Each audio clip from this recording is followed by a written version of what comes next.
Bharat Canada के संबंधों पर जमी बर्फ पिघली।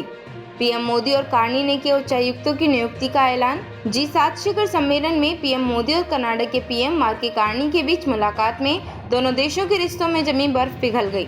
दोनों देशों ने उच्चायुक्तों की नियुक्ति और राजनयिकों की संख्या बढ़ाने पर सहमति जताई। मुक्त कारोबार समझौते पर बातचीत फिर से शुरू होगी। पीएम मोदी ने कनाडा के साथ संबंधों को महत्वपूर्ण बताया।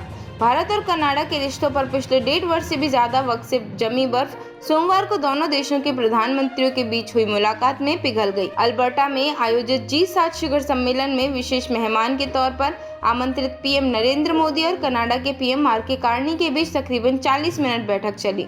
इसमें सबसे पहले इस बात पर सहमति बनी कि दोनों देशों की राजधानी में उच्चायुक्तों की जल्द से जल्द नियुक्ति की जाएगी।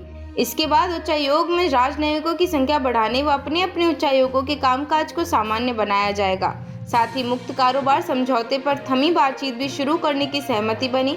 मोदी और कार्नी के बीच आपसी सहयोग के दूसरे अन्य सभी मुद्दों पर भी बात हुई है।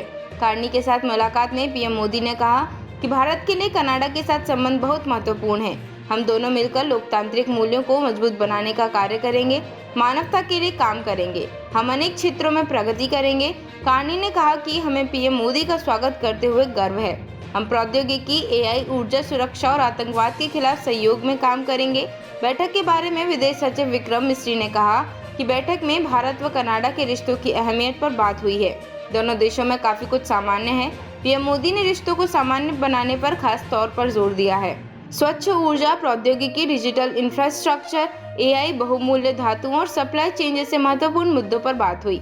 दोनों नेताओं ने अपने वरिष्ठ अधिकारियों को निर्देश दिया है कि स्थगित कारोबारी वार्ता को शीघ्र शुरू किया जाए। कनाडा के पूर्व पीएम जस्टिन ट्रूडो ने भारत पर अपने देश के कुछ नागरिकों की हत्या कराने का आरोप लगाया था।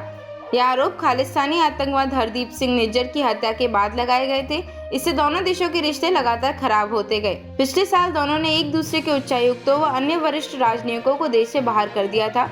मोदी 3 देशों की यात्रा पर अभी हैं। पहले वह साइप्रस गए थे, इसके बाद कनाडा और अंतिम चरण में मंगलवार शाम तक क्रोएशिया पहुंचेंगे। कनाडा में पीएम मोदी ने फ्रांस के राष्ट्रपति इमानुएल मैक्रों व जर्मनी के चांसलर फ्रेडरिक मर्क के साथ द्विपक्षीय बैठक की, जबकि दक्षिण कोरिया के राष्ट्रपति ली जे-मोंग, ऑस्ट्रेलिया के पीएम एंटोनी अल्बनीजी, दक्षिण अफ्रीका के राष्ट्रपति साइरल रामाफोसा, इटली के पीएम जॉर्जियो मेलोनी समेत दूसरे अन्य राष्ट्र प्रमुखों के साथ भी बैठक की। अमेरिकी राष्ट्रपति डोनाल्ड ट्रंप के साथ भी उनकी मुलाकात संभावित थी, लेकिन उनके समय से पहले ही वापस अमेरिका लौट जाने की वजह से ऐसा नहीं हो सका।